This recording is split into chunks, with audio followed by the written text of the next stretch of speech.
Hallelujah. आइए प्रार्थना करते हैं। हमारे प्रेमी स्वर्गीय अनुग्रहकारी, हमारे अच्छे पापा,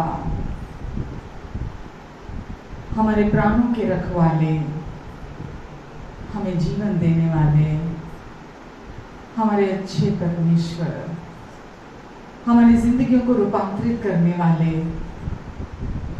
हमें पूरी रीति से नया बनाने वाले, हमें हमारे पापों से शुद्ध करने वाले, धर्मी, न्यायी, करुणामयी, सच्चे परमेश्वर, सच्चे पिता, हम आपको धन्यवाद देते हैं। धन्यवाद देते हैं परमेश्वर, हमारी सांसों से भी करीब हमारे साथ रहने के लिए, हमें अपना मंदिर, हमें अपना घर बनाने के लिए हम आपको दिल से धन्यवाद देते हैं। हमें हर बंधुआई से छुड़ाने के लिए, हमें पूरा छुटकारा देने के लिए, हमें आजादी दिलाने के लिए हम आपको महिमा देते हैं परमेश्वर। जो हमारे लिए असंभव था उसे संभव बना देने के लिए हम आपको महिमा देते हैं परमेश्वर। धन्यवाद पिता, धन्यवाद देते हैं यीशु आपके क्रूस पर पूरा हुए कार्य के लिए, जिस कार्य ने हमारा 100% संपूर्ण रीति से उद्धार कराया, हमें मुक्ति दिलाई, हमें अपने साथ स्वर्गीय स्थानों में अपने में बिठा दिया। धन्यवाद परमेश्वर। आज की इस फेलोशिप के लिए धन्यवाद देते हैं, यीशु के लहू के लिए धन्यवाद देते हैं, पवित्र आत्मा की उपस्थिति के लिए धन्यवाद देते हैं, और जो कुछ आज आप यहाँ करने जा रहे हैं उसके लिए भी हम आपको धन्यवाद देते हैं। हम धन्यवाद देते हैं कि आप आज हमारे बीच में अपनी महिमा को फिर से प्रकट करेंगे। Amen. गूंगी जुबानें आपकी उपस्थिति में खुल जाती हैं, बहरे कान सुनने लगते हैं, अंधी आंखें देखने लगती हैं, लंगड़े चलने लगते हैं, कोढ़ी शुद्ध किए जाते हैं, मुर्दे जिंदा होते हैं। यीशु आपके नाम से हम आपको धन्यवाद देते हैं। दुष्ट आत्माओं से ग्रस्त छुटकारा पाते हैं, पूरी आजादी पाते हैं। शैतान के कामों का नाश करने आए हैं प्रभु यीशु मसीह। और आज भी दुष्ट का जो भी काम है किसी के भी जीवन में, ऑनलाइन या ऑफलाइन, प्रभु आप दुष्ट के कामों से इन्हें छुड़ाएंगे, हर किसी के जीवन में अपनी भलाइयों को प्रकट करेंगे। धन्यवाद।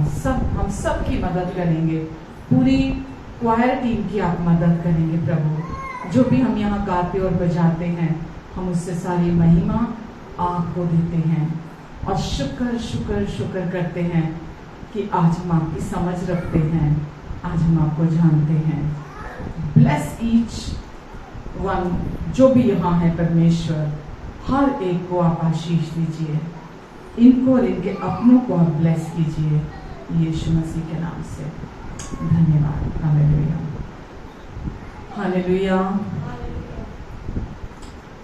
धन्यवाद के साथ स्तुति गाऊंगा, हे यीशु मेरे खुदा। धन्यवाद के साथ स्तुति गाऊंगा, हे यीशु मेरे खुदा। उपकार तेरे हैं बेशुमार, कोटि कोटि स्तुति। धन्यवाद, धन्यवाद।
यीशु मैं मांगने से ज्यादा मिला मुझे, आभारी हूँ यीशु मैं।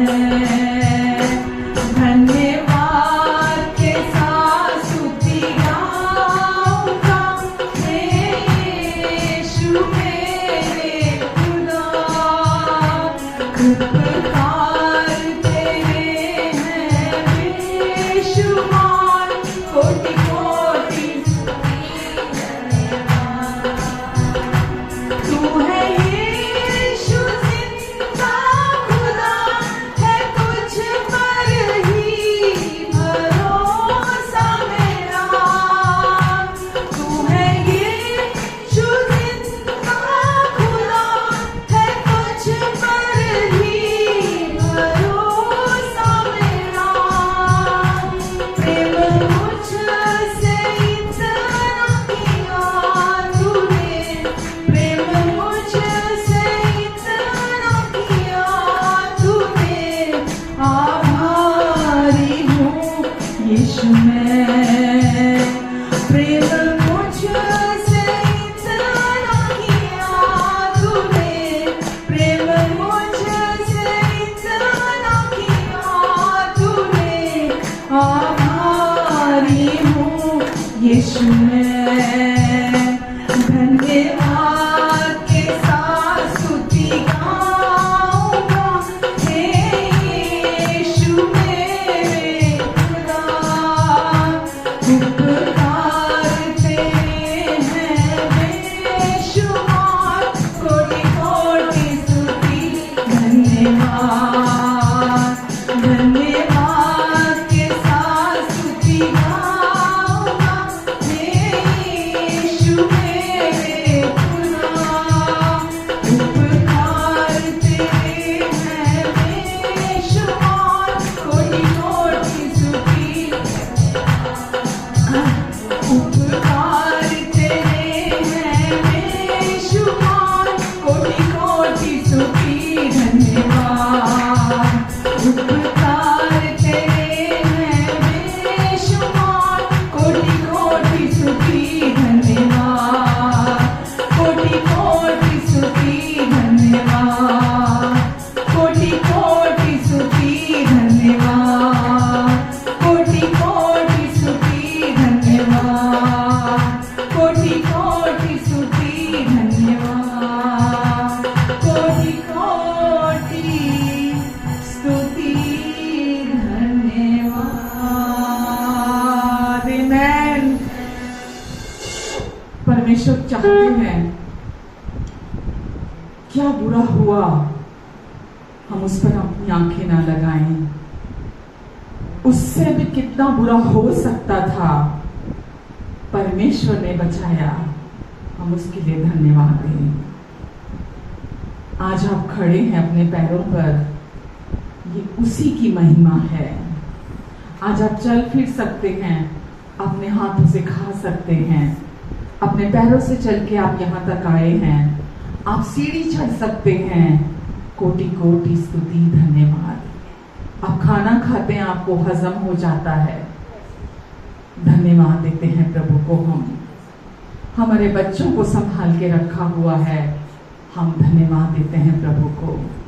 जो इस दुनिया में नहीं है हमारे अपने, उन्हें भी संभाल के रखा हुआ है अपने पास, उसके लिए भी धन्यवाद देते हैं। यीशु ने सब कुछ को हमारे लिए पूरा कर दिया।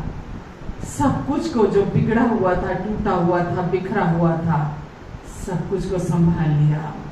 योग्यता से बढ़कर, हम योग्य ही नहीं थे उनकी कृपा के, क्योंकि हम में से किसी के भी काम अच्छे नहीं थे। योग्यता से बढ़कर दिया तूने, आभारी हूँ प्रभु मैं, आभारी हूँ। खुद में सुरक्षित रखा हमें, जीते जी भी और अगले जीवन में भी। कोटि कोटि स्तुति धन्यवाद। आज आप अपनी आंखों से दुनिया को देख सकते हैं। कोटि कोटि स्तुति धन्यवाद। धन्यवाद यीशु। हमारे पास भर पेट खाना है, रहने के लिए छत है, पहनने के लिए कपड़े हैं, पाँव में जूते हैं, घर में फ्रिज है, एसी है, चूल्हे हैं, अच्छी अच्छी चीजें हैं, अच्छी अच्छी वस्तुएं हैं। कोटि कोटि स्तुति धन्यवाद। आमेन। और उससे बढ़कर परमेश्वर मेरे साथ, मुझ में, मेरे लिए हैं, मेरे द्वारा काम कर रहे हैं। आज मैं उनका मंदिर हूँ। कोटि कोटि स्तुति धन्यवाद। हालेलुया। हर मुश्किल दे विच मेरा यीशु मेरे नाल नाल है। हर मुश्किल दे विच मेरा यीशु मेरे नाल। ताली बजा के अपने प्रभु की महिमा गाएंगे। हर मुश्किल दे विच मेरा यीशु मेरे नाल नाल है। हर मुश्किल दे मेरा यीशु मेरे नाल नाल है। पाप मांगू करदा की कर, पाप मांगू करदा की कर, ते मांगू रखदा ख्याल है। हर मुश्किल दे विच मेरा यीशु मेरे नाल नाल है। हर मुश्किल दे विच मेरा यीशु मेरे नाल नाल है। मेरी राखी लई सदा दूता नूं कलदा, उसदा फजल कदे मेरे तो नहीं टलदा। मेरी राखी लई सदा दूता नूं कलदा, उसदा फजल कदे मेरे तो नहीं टलदा। नाम ओदा मेरी है पनाह, नाम ओदा मेरी है पनाह। मेरा वाली सदा मेरे कोल ख्याल है।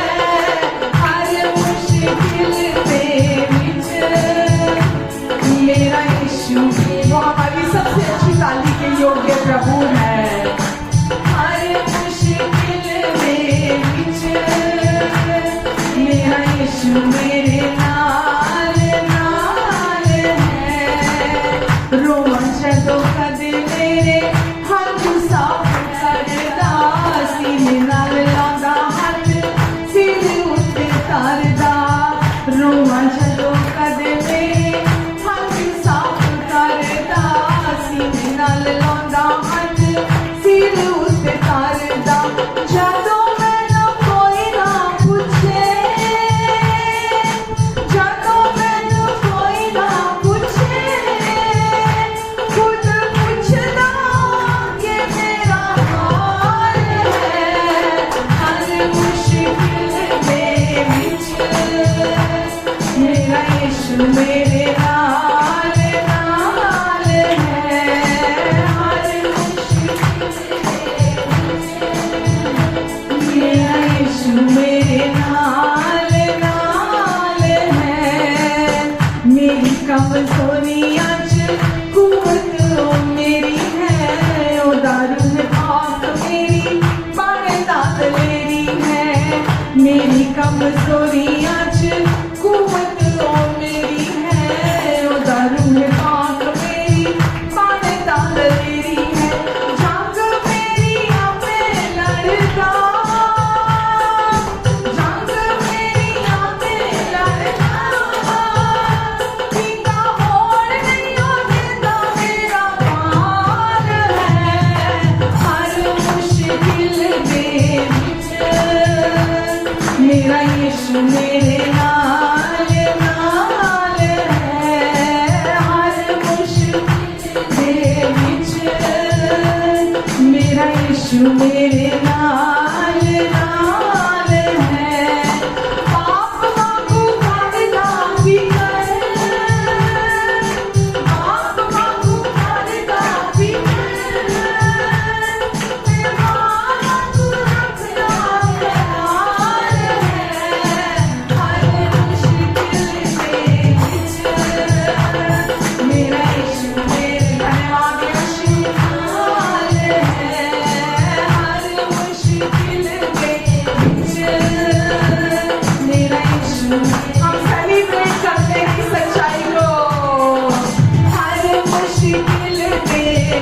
कोई हो ना हो, मेरा यीशु मेरे नाल नाल है। हर मुश्किल दे विच मेरा यीशु मेरे नाल नाल है। हर मुश्किल दे विच मेरा यीशु मेरे नाल। पूरी आवाज से कहिए, हर मुश्किल दे विच मेरा यीशु। मैं अकेला नहीं हूँ, हालेलुया। हर मुश्किल दे विच मेरा यीशु मेरे नाल नाल है। मेरा यीशु मेरे नाल नाल है। मेरा यीशु मेरे नाल नाल है। मेरा यीशु मेरे नाल नाल है। मेरा यीशु मेरे नाल नाल है। आमेन, हालेलुया। ਜਦੋਂ ਮੈਨੂੰ ਕੋਈ ਨਾ ਪੁੱਛੇ, खुद पूछता वो आके मेरा हाल है। हालेलुया। हर मुश्किल, कहिए हर मुश्किल, हर मुश्किल, छोटी मुश्किल, बड़ी मुश्किल और बड़ी मुश्किल, हर मुश्किल दे विच मेरा यीशु मेरे नाल नाल है। बाप वांगू करदा फिकर ते मां वांगू रखदा ख्याल है। फिर मैं क्यों चिंता करूं, फिर मैं क्यों परेशान हूं, जब मेरा यीशु मेरे साथ साथ है। Hallelujah, hallelujah. धन्यवाद यीशु, आपके प्यार के लिए हम आपको धन्यवाद देते हैं यीशु। धन्यवाद देते हैं प्रभु, आपकी कृपा, आपकी करुणा हम सब के लिए बहुत है। धन्यवाद देते हैं यीशु, हमेशा अपनी जय में चलाने के लिए, हमेशा हमें जय में चलाने के लिए। बाइबल कहती है कि यीशु हमें हर पल, कहिए हर पल, हर पल अपने जय के उत्सव में लिए फिरते हैं। मुझे अपने जय के उत्सव में लिए फिरते हैं। आमेन, आमेन। धन्यवाद यीशु, हमें जीवन से बढ़कर ठहराने के लिए धन्यवाद देते हैं प्रभु। धन्यवाद यीशु। तेरी दया कभी कम ना होगी, तेरी दया दया कम ना होगी, तेरी दया कभी कम ना होगी, तेरी दया कभी कम ना होगी। करुणा का सागर तू पिता, बाहें फैलाए तू खड़ा रहा।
यीशु का प्यार कभी कम नहीं होगा।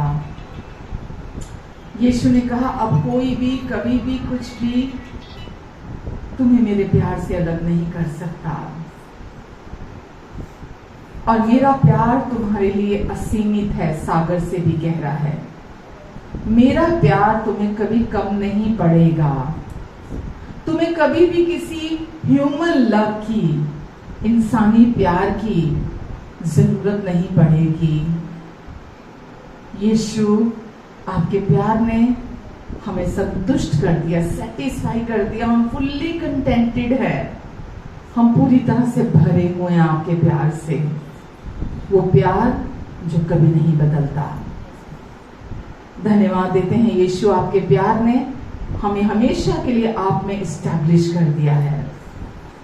अब हम आप में इस्टेब्लिश्ड हैं, आपके प्यार में इस्टेब्लिश्ड हैं, आपकी राइचियसनेस में इस्टेब्लिश्ड हैं। हम स्थिर कर दिए गए हैं हमेशा के लिए, और हम सारी महिमा आपको देते हैं यीशु, कि अब हम सीधा देखने लगे हैं। अभी तक तो हम उल्टा ही देख रहे थे, पर आपने हमारा दृष्टिकोण, हमारा पर्सपेक्टिव चेंज कर दिया। इसीलिए अब हम सीधा देखने लगे हैं, सब कुछ साफ साफ देखने लगे हैं। धन्यवाद यीशु, धन्यवाद प्रभु। धन्यवाद देते हैं यीशु पूरे समय आज वर्शिप में हमें लीड करने के लिए, और वर्शिप के दौरान लोगों को छूने के लिए, ब्लेस करने के लिए, इनके मनों को हील करने के लिए, चंगा करने के लिए, इनके शरीरों को चंगा करने के लिए। धन्यवाद देती हूँ यीशु, धन्यवाद प्रभु। हर एक को प्रभु आप ब्लेस करें, और आगे के समय के लिए भी हम अपनी आंखें आप पर लगाते हैं, आप पर लगाते हैं, क्योंकि हम अपनी समझ का सहारा नहीं लेते। हम जो जानते हैं हम उस पर अपनी आंखें नहीं लगाते, हम आपकी ओर देखते हैं यीशु। और जो ताज़ा खाना आपने हमारे लिए तैयार करके रखा है प्रभु, आज हम उसे खाकर और भी अधिक आप हमारी समझ को बढ़ाने जा रहे हैं। हम इसके लिए आपको धन्यवाद देते हैं यीशु, धन्यवाद देते हैं प्रभु। इनको और इनके अपनों को सबको आप ब्लेस करें, और इनकी सारी ज़रूरतों को यीशु मसीह के नाम से आप पूरा करेंगे। आमेन, आमेन, आमेन। हालेलुया। कैसे हैं सब? आमेन, आमेन। फैमिली, बच्चे सब कैसे हैं? आमेन, आमेन। कैसे हैं सब? आमेन। हम जब वर्शिप करते हैं तो जो हम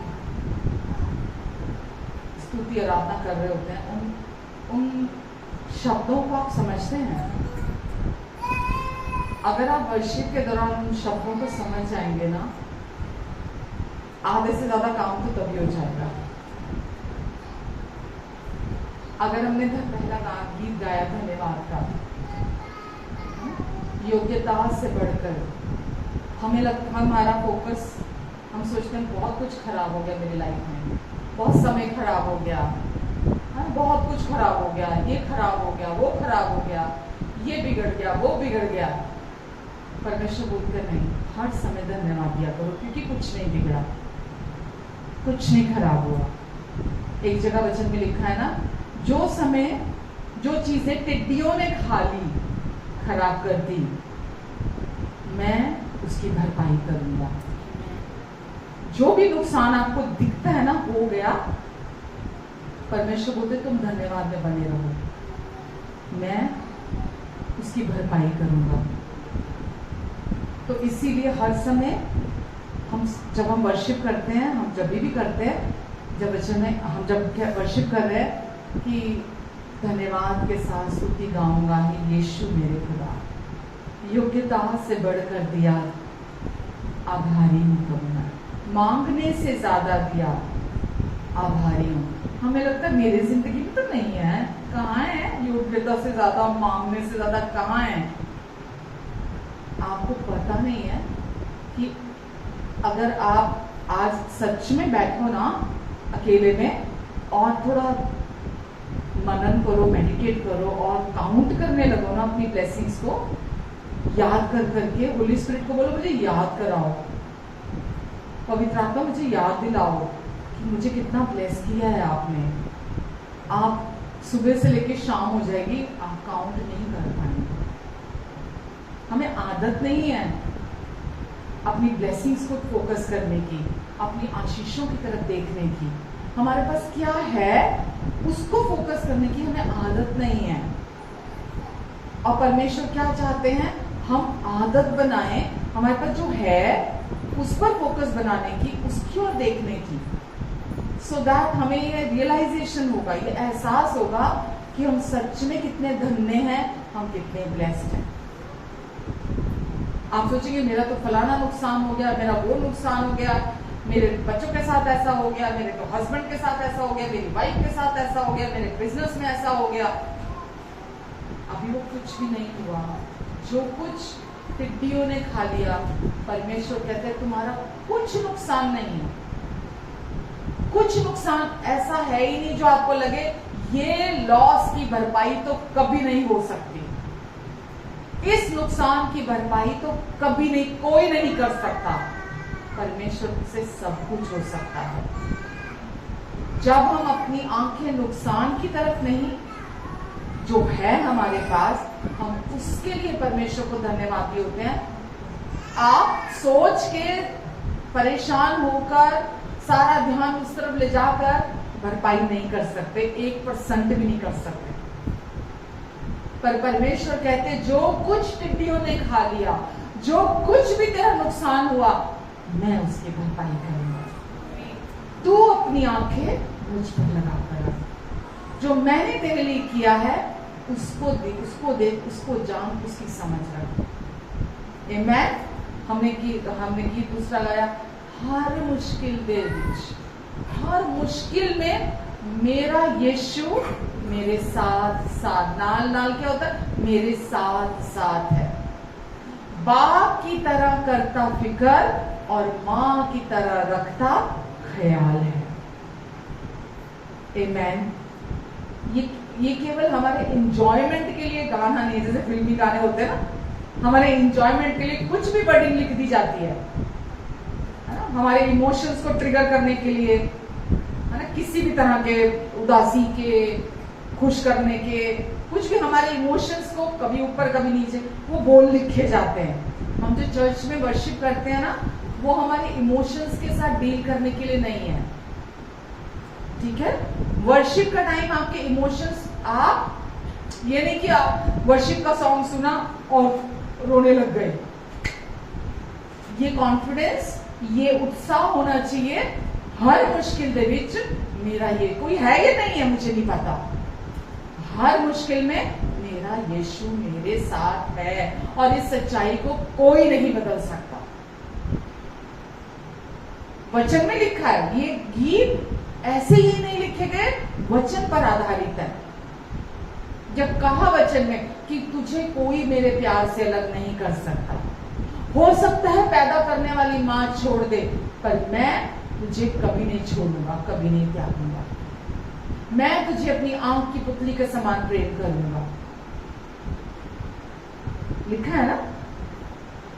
तो जब हम वर्शिप करते हैं ना, लेफ्ट राइट देखना या अपना, ताली बोलो जोर से बजाओ, परमेश्वर को ताली नहीं चाहिए आपकी, वो आपको ऐसे प्यार करते हैं, आप कुछ ना करो, बैठे रहो, चुप, मुंह बंद रखो, वो ऐसे आपको बहुत प्यार करते हैं। उनको थोड़ा आपकी वर्शिप चाहिए, हेलो, परमेश्वर को थोड़ा आपकी वर्शिप चाहिए। आप जब वर्शिप कर रहे हैं तो आपको छुटकारा मिल रहा है। जब आप वर्शिप कर रहे हैं, आपके बंधन टूट रहे हैं। जब आप वर्शिप कर रहे हैं, शैतान के काम टूट रहे हैं, वो आपके पैरों के नीचे है, क्योंकि आप अपना सब तरह से ध्यान हटाकर आप अपने जो यीशु ने आपके लिए पूरा किया, या जो परमेश्वर ने आपके लिए यीशु के द्वारा पूरा किया, आप सारा ध्यान, अपना फोकस वहां लेके जा रहे हैं, क्योंकि सच्चाई हमें आजाद करती है। सच्चाई हमें आजाद करती है। तो वर्शिप का टाइम आपका पर्सनल टाइम है। यहां आकर अगर आप अपना पर्सनल टाइम सही नहीं इस्तेमाल करेंगे तो आप जैसे आए थे वैसे चले जाएंगे। लेकिन जब आप यहां आते हैं, खो जाना ब्रेक थ्रू को लेकर आता है। जब आप खो जाते हैं, वो ब्रेक थ्रू को लेकर आता है, बिकॉज आप अपने विचारों में परमेश्वर के वचन के साथ एक हो रहे हैं। उनका वचन जो प्रोमिसेस है उसके साथ आप अपने भीतर अपने मन में एक हो रहे हैं। और जब आप एक होते हैं, फल आएगा ही आएगा। आमीन। हम सोचते हैं कभी कभी कि कोई हमारे सर पर हाथ रखे तो हम ठीक हो जाएंगे, कोई हमारे लिए प्रार्थना करे हम ठीक हो जाएंगे। आपको ये नहीं पता शायद कि जब आप वर्शिप करते हैं ना, आप ठीक हो जाते हैं। उस समय जब भी आप आराधना करते हैं, जब भी आप वर्शिप करते हैं, हीलिंग आ जाती है, चंगाई काम करती है उस समय। ना केवल बॉडीली, आपके घर में कुछ चाहिए, आपकी फैमिली में कुछ चाहिए, आपके लाइफ से रिलेटेड कोई भी प्रॉब्लम हो सकती है, कुछ भी हो सकता है। जब आप वर्शिप कर रहे हैं, ठीक है, उस समय वहां आपके बिहाफ पर होली स्पिरिट काम करते हैं, पवित्र आत्मा वहां काम कर रहे होते हैं। तो आप समझ रहे हैं वर्शिप का टाइम कितना वैल्यूएबल है, कितना इंपॉर्टेंट है कि आपकी सारी चिंता, सारे बोझ को एक, अगर दूसरे शब्दों में समझा जाए तो आप अपनी सारी चिंता, सारे बोझ को आप परमेश्वर को सौंप के कि मुझे क्या लेना देना इस प्रॉब्लम से, मुझे कोई मतलब नहीं है इस प्रॉब्लम से, जो है इस परेशानी से मुझे कुछ लेना देना नहीं है, क्योंकि क्रूस पर पहले यीशु ने इसे ठीक कर दिया है। और उस गड़बड़ी जो दुष्ट वहां पे झूठी चीजें कर रहा है, और वो चाहता है मैं अभी भी विश्वास करूं कि वो वहां है, ठीक है। तो आपको स्तुति आराधना के समय में ये मतलब आपके लिए आपको पता नहीं कि कितना परमेश्वर इस समय पर आपके जीवन में काम करना चाहते हैं, कितना अधिक। तो क्या करेंगे नेक्स्ट टाइम जब हम वर्शिप करेंगे? मैंने देखा नहीं, ये मैं जनरल बात कर रही हूँ, मैंने नोटिस नहीं किया किसी को कि कोई सोचे मुझे देखा दीदी ने मेरे को दोष लगा रहे हैं। आपको पता वो काम मेरा नहीं, वो शैतान का काम है, ठीक है। मैं दोष नहीं लगा रही आपके ऊपर, पर मैं आपको सिखा रही हूँ। अगर आप करते हैं प्रेज द लॉर्ड, है ना, और अगर कहीं जरूरत है चेंजेस लाने की तो आप उस चीज को ले लेंगे। आमीन, हालेलुया। अच्छा जी, तो मेरे साथ वचन चले, वचन में मेरे साथ निकालेंगे यिर्मयाह की बुक, यिर्मयाह चैप्टर 9, 23, 24, अध्याय 9, 23 और 24।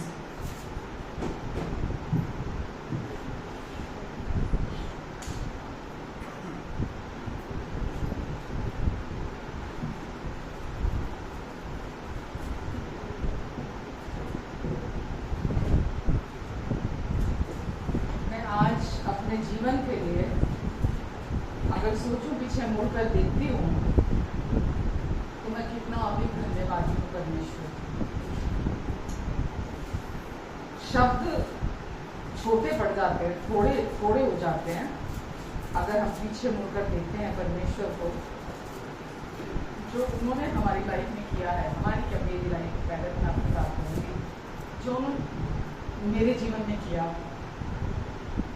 एक ओवर सेंसिटिव बंदी है ना, बिल्कुल वो छुई मुई का पौधा होता है ना, हाथ लगाओ तो मुरझा जाता है, ऐसी इंसान थी मैं, छुई मुई की तरह, बहुत ज्यादा भावुक, बहुत अधिक भावुक, की भावनाएं जो है वो हर समय बह रही हैं आंसुओं के तौर पे। तो परमेश्वर ने, मैं अगर अपने जीवन को देखती हूँ, पता है ना मेरा बर्थडे आज, तो मैं उस वजह से बता रही हूँ आपको। तो मैं अगर पीछे मुड़कर देखती हूँ तो सच में हैरानी होती है परमेश्वर के काम को देखकर कि जो उन्होंने मेरे जीवन में किया है, जो मुझे बनाया है, बना रहे हैं, जो अभी तक बनाया है परमेश्वर ने मुझे, वो मुझे हैरान करता है, सच में मुझे हैरान करता है। अगर मैं देखूं मैं कौन थी और आज मैं कहाँ हूँ, मैं कौन हूँ, कि ना मेरा काम है ना ये कोई व्यक्ति मेरे लिए कर सकता था, बट ये परमेश्वर ने मेरे लिए किया। उसका जवाब इस वचन में भी है, ठीक है, जो आप पढ़ने जा रहे हैं। क्या लिखा है इसमें 23 और 24 में?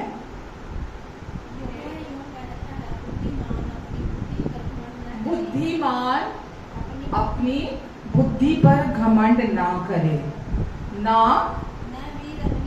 न वीर अपनी वीरता पर घमंड करे, ना धनी अपने धन पर घमंड करे। परंतु जो घमंड करे वही इसी बात पर घमंड करे कि वह मुझे जानता और समझता है कि मैं ही वह यहोवा हूँ जो पृथ्वी पर करुणा न्याय और धर्म के काम करता हूँ। क्योंकि मैं इन्हीं बातों से प्रसन्न रहता हूँ। क्योंकि मैं इन्हीं बातों से प्रसन्न रहता हूँ। वचन क्या बोल रहा है हमें कि बुद्धिमान व्यक्ति ये घमंड ना करे कि मैं बहुत बुद्धिमान हूँ, ठीक है, ना वीर व्यक्ति ये घमंड करे कि मैं तो बहुत वीर हूं, ना धनी व्यक्ति अपने धन पर, दौलत पर, जो भी उसके पास है, पोजेशंस है, उसकी प्रॉपर्टीज हैं, जो भी उसके पास है, ना धनी व्यक्ति अपने धन पर घमंड करे, ठीक है।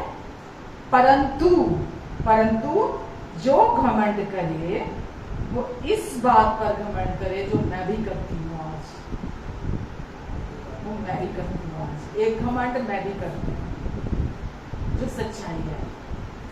जो घमंड करे वो इसी एक बात पर, इसी बात पर का क्या मतलब है?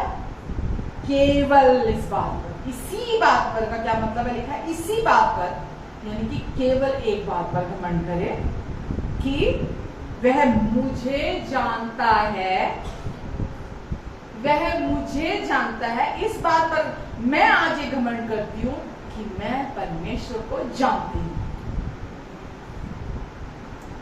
वो इस बात पर घमंड करे कि वो मुझे जानता है, और नेक्स्ट लाइन में क्या लिखा है, नेक्स्ट उसमें, और मुझे समझता है।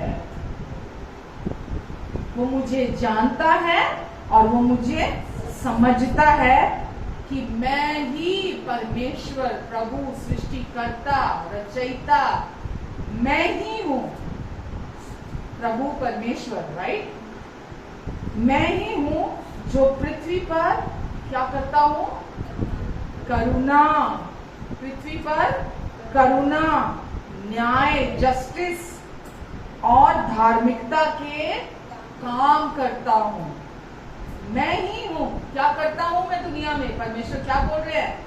पहला, सबसे पहले करुणा, फिर न्याय के काम, फिर धार्मिकता के काम।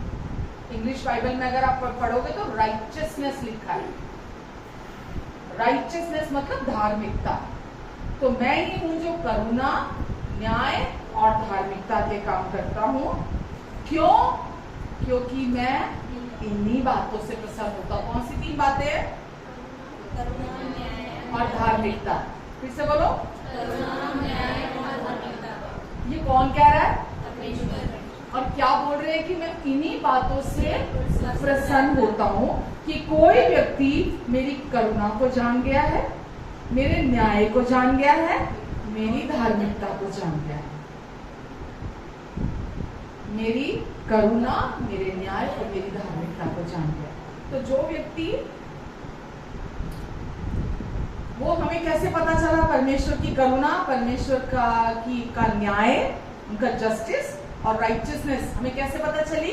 क्रूस के द्वारा। कैसे पता चली? परमेश्वर ने क्रूस पर क्या दिखाई? अपनी करुणा, अपना अनुग्रह, न्याय, हमारे पापों का न्याय यीशु की देह पर चुकाया गया। आमेन।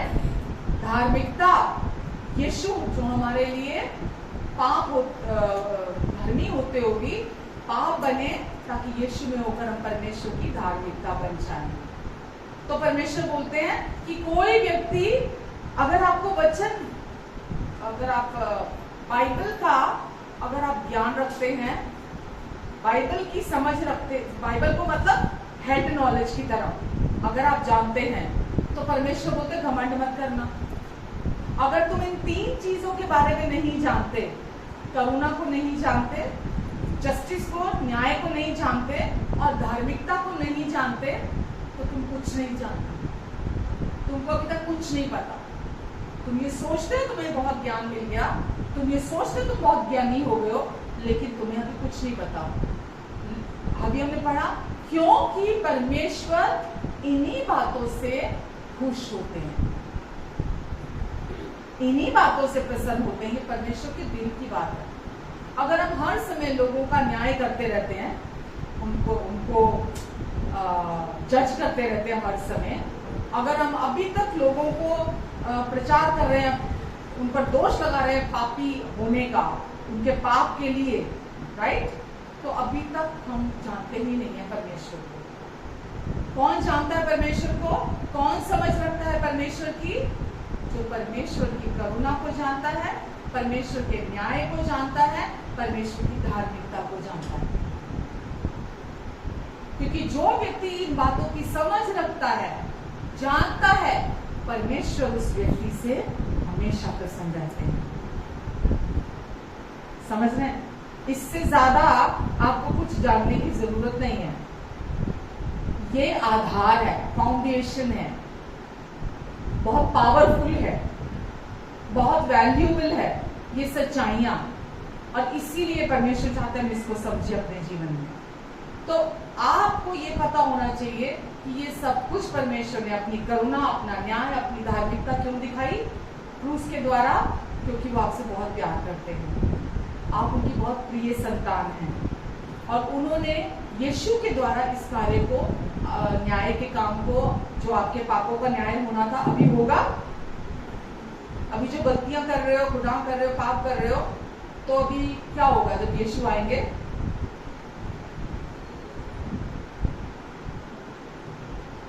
आपका न्याय होने वाला नहीं है।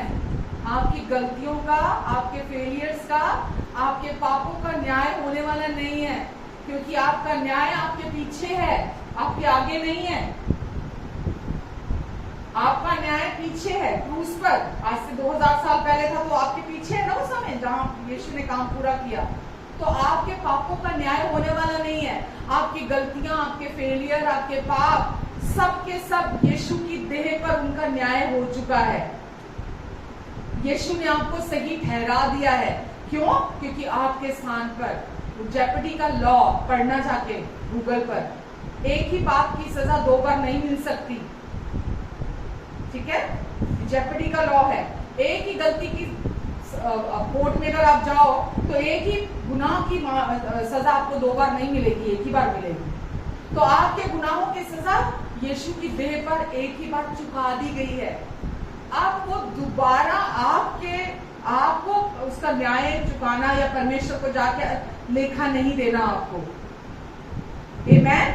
तो ये परमेश्वर का काम है जिस पर आपको विश्वास करना है। धार्मिकता का, न्याय का काम जो परमेश्वर ने अपनी कृपा से आपके लिए पूरा किया है, क्योंकि आप उनके बहुत प्रिय संतान हैं। आमेन। आपसे वो बहुत प्यार करते हैं। अगर आपको आज अभी तक यही श्योर नहीं है, अगर आप अभी तक यही समझ नहीं रखते उनके प्यार की, एक व्यक्ति को परमेश्वर को क्या जानना है? यही कि वो धर्मी परमेश्वर है, वो न्यायी परमेश्वर है, वो प्रेमी परमेश्वर है, वो कृपालु परमेश्वर है, वो करुणामयी परमेश्वर है। यही तो समझ रखनी है ना परमेश्वर की। वो दंड देने वाला अगर परमेश्वर है, तो उन्होंने मानव जाति को दंड नहीं दिया। किसको दंड दिया? क्योंकि वो आपसे प्यार करते हैं, तो आपके पापों का दंड आपको नहीं दिया। वो खुद आए मानव देह में और अपनी देह पर आकर, क्योंकि वो आपको बहुत प्यार करते हैं, आपके सारे पापों को यीशु की देह पर दंड दिया उन्होंने। आमेन। समझ रहे हैं? तो क्योंकि परमेश्वर आपको बहुत प्यार करते हैं। आपकी कोई भी गलती, कोई भी गुनाह, कोई भी आपका फेलियर परमेश्वर के प्यार को आपके जीवन से अलग नहीं करेगा। कोई भी चीज, मालूम ये जो सच्चाइयां आप हर संडे सुन रहे हो ना, ये आपको अंदर से रेस्ट में लेकर आती हैं, अंदर से आराम में लेकर आती हैं। क्योंकि पूरा हफ्ता पता नहीं क्या क्या कचरा हम सोचते रहते हैं, वो बातें जो सच्ची नहीं है, जो परमेश्वर के वचन के मुताबिक नहीं है, हम उन बातों को ही सच मानकर हम उसके मुताबिक फैसले लेते रहते हैं, निर्णय करते रहते हैं अपने बुद्धि में, राइट। और परमेश्वर क्या चाहते हैं, मेरी समझ रखो और तुम मुझे जानो कि मेरा प्यार कैसा है, मेरे प्यार की समझ रखो। आमीन। परमेश्वर ने, जैसा मैं हर बार बोलती हूँ, मैं आज फिर बोलूंगी, परमेश्वर के पास अगर कुछ सबसे बेस्ट था आपको देने के लिए, तो वो था उनका धार्मिकता का गिफ्ट। इससे बेस्ट परमेश्वर के पास नहीं था, क्योंकि हम धार्मिकता को मेंटेन नहीं करते। परमेश्वर की धार्मिकता हर समय हमें गार्ड करती है, हमें सुरक्षित स्थान पर रखती है। जो व्यक्ति धार्मिकता में स्थिर हो जाता है ना, परमेश्वर की धार्मिकता में विश्वास के द्वारा, अगर आप पढ़ेंगे जैसा कि यशाया 54 में लिखा है कि तू धार्मिकता में स्टैब्लिश होगी, परमेश्वर की राइचियसनेस में स्थिर होगी, तू अंधेर से बचेगी। अंधेर से बचेगी मतलब कोई बैड न्यूज तेरे जीवन में नहीं आएगी, तू अंधेर से बचेगी, तुझे भयभीत होना नहीं पड़ेगा और डर का कोई कारण तेरे जीवन में नहीं आएगा जब तू धार्मिकता में स्थिर होगी। तो परमेश्वर की धार्मिकता आपको कवरिंग के अंदर रखती है, परमेश्वर की आपको परमेश्वर की सुरक्षा के अंदर रखती है। आप 24/7 परमेश्वर के पंखों की आड़ के नीचे रहते हैं, आप हमेशा के लिए वहां परमेश्वर की कवरिंग में रहते हैं। आमीन। परमेश्वर ने अपने आप को, खुद को हमारे लिए दे दिया। अब हम बोलते हैं विश्वास करना, विश्वास करना, विश्वास करना। विश्वास एक व्यक्ति है, ठीक है। विश्वास एक व्यक्ति, कहिए विश्वास एक व्यक्ति है, राइट। तो वो व्यक्ति कौन है? प्रभु यीशु मसीह। विश्वास कौन है? विश्वास कोई ऑब्जेक्ट नहीं है, राइट, कि कोई वस्तु है जिस वस्तु को आपको अपने जीवन में लेना है। विश्वास प्रभु यीशु मसीह है।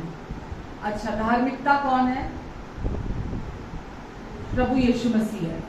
परमेश्वर की धार्मिकता कौन है? प्रेम कौन है? शांति कौन है? सब व्यक्ति है ना। शांति एक व्यक्ति है, प्रेम एक व्यक्ति है, धार्मिकता एक व्यक्ति है, आनंद एक व्यक्ति है और अनंत जीवन एक व्यक्ति है। आमीन।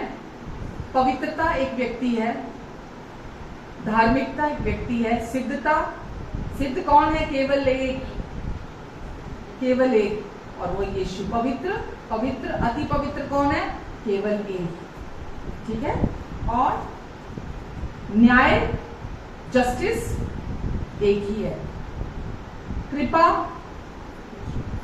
यीशु मसीह। हम पर कृपा के ऊपर कृपा हुई यीशु मसीह के द्वारा, यूहन्ना में लिखा है। करुणा कौन है? एक व्यक्ति है। भरपूरी कौन है? एक व्यक्ति है, यीशु मसीह। ब्लेसिंग कौन है? एक व्यक्ति है। और आप कहाँ हो?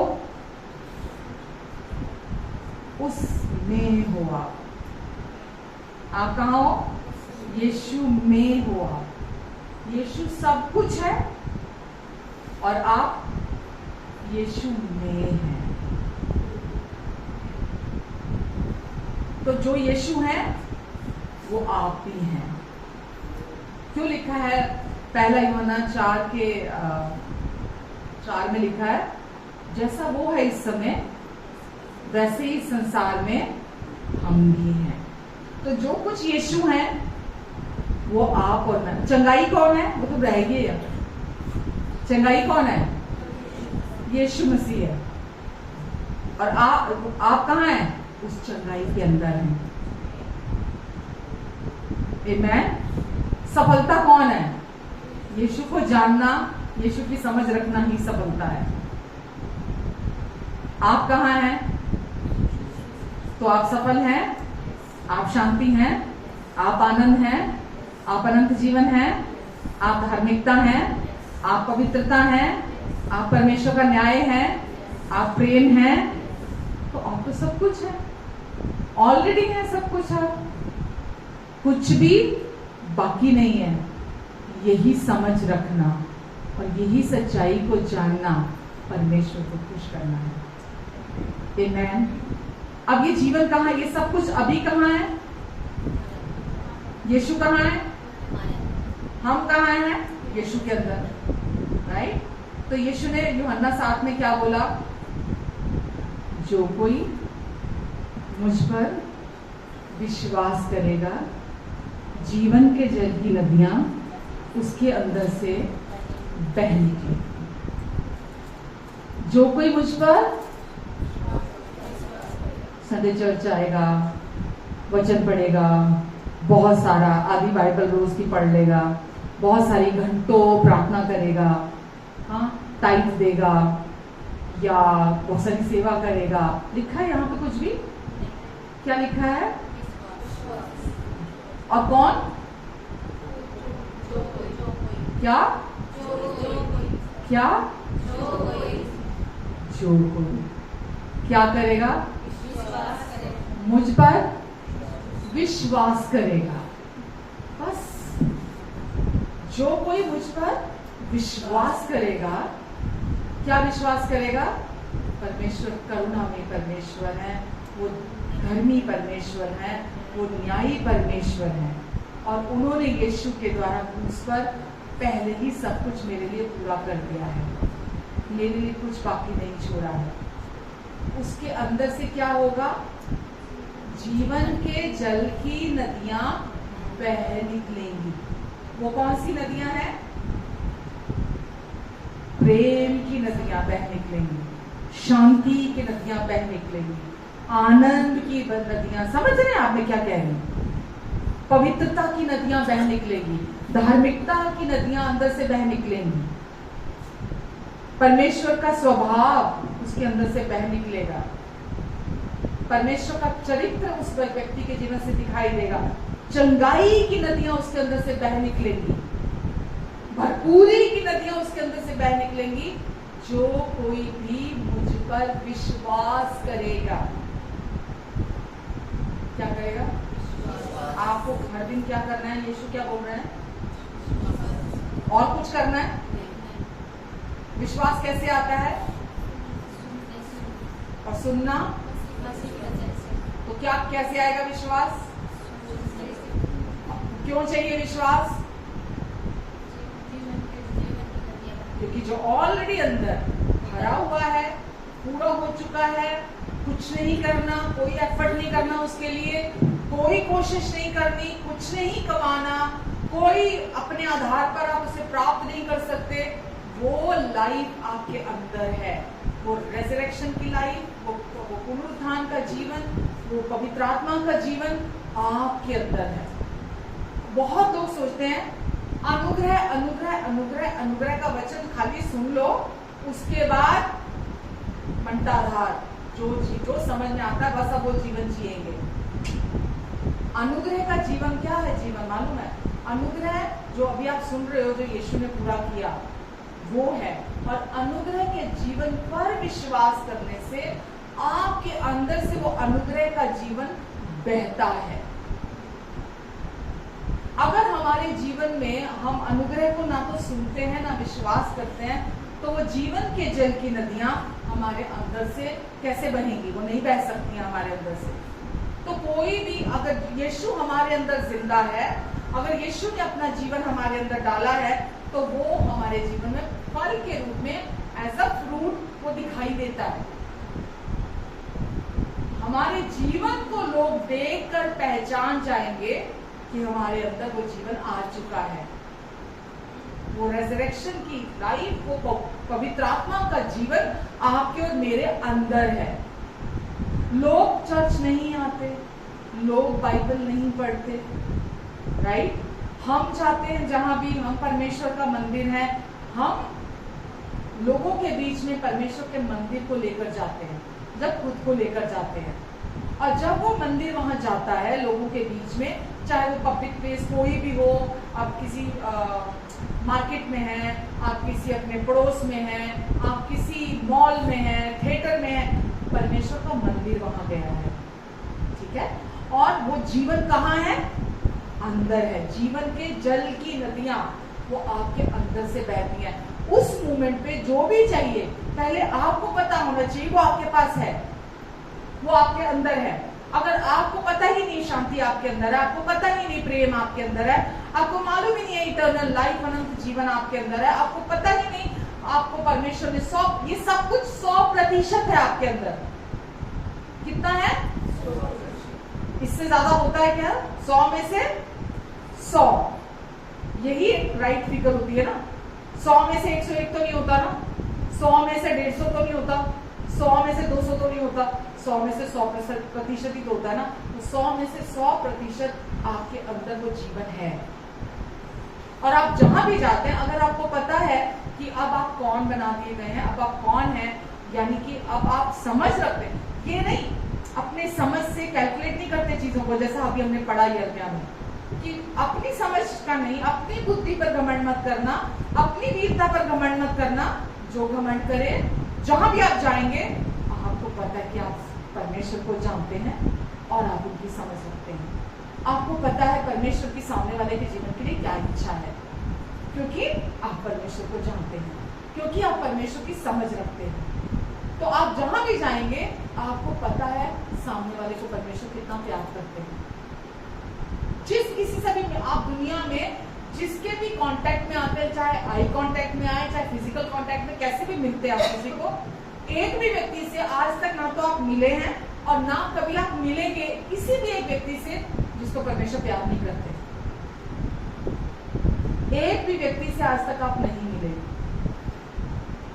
हेलो, शॉकिंग लग रहा है क्या? अरे उसको भी, अरे उसको भी, ओ उसको भी, सच में उसको भी, नहीं उसको भी प्यार करते। हाँ जी, आप अभी तक जिसको भी मिले हैं ना, या आगे मिलेंगे, परमेश्वर सबसे जितना आपको प्यार करते हैं ना उतना ही प्यार करता है। इट इज जस्ट दैट कि वो व्यक्ति अभी जानता नहीं है, उसको मालूम नहीं है, पर आप तो समझ रखते हैं ना, आप तो उस प्यार को जानते हैं ना। तो जो व्यक्ति उस प्यार की समझ रखता है, जानता है, परमेश्वर हर टाइम उसको देखकर खुश रहते हैं। वो ये जानता है, मुझे ये समझ रखता है, इसको पता है मैं क्या चाहता हूं, ये मेरे हृदय का सा व्यक्ति है। दाऊद को क्या बोला परमेश्वर ने? ओ, बहुत अच्छा था वो। हेलो, कोई गलती नहीं थी दाऊद में, कोई गुनाह नहीं किया उसने। क्या किया उसने? बैतशेबा के साथ रिलेशनशिप बनाया उसने। युद्ध पे जाना चाहिए था, जो टाइम युद्ध पे जाने का था घर में बैठा था आराम से, युद्ध में नहीं गया वो। और उसके बाद उसने बैतशेबा के पति को मार दिया। कितना अच्छा व्यक्ति था ना वो, बहुत अच्छा था ना। हम खुद को देखते मैं अच्छा नहीं है, हाँ परमेश्वर मेरे को प्यार नहीं करते, मेरे को प्यार नहीं करते परमेश्वर, नहीं मैंने गलती करी ना बहुत, मेरे पास ये नहीं है ना, मेरे अंदर ये नहीं है, परमेश्वर मुझे प्यार नहीं करते ना, इसलिए मेरे को ये नहीं दिया उन्होंने, मेरे को वो नहीं दिया उन्होंने। क्या नहीं दिया? जरा नाम लेना जरा, क्या नहीं दिया उन्होंने आपको? अभी हमने क्या सुना? क्या नहीं?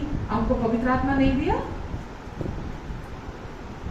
नहीं दिया। सबसे बड़ा गिफ्ट दे दिया आपको पवित्र आत्मा देकर, आपको शांति नहीं दी उन्होंने। जिसने अपने निज पुत्र को भी अपने लिए नहीं रखा, हमारे लिए दे दिया। हेवंस बेस्ट, स्वर्ग का सबसे उत्तम परमेश्वर ने हमारे लिए दे दिया।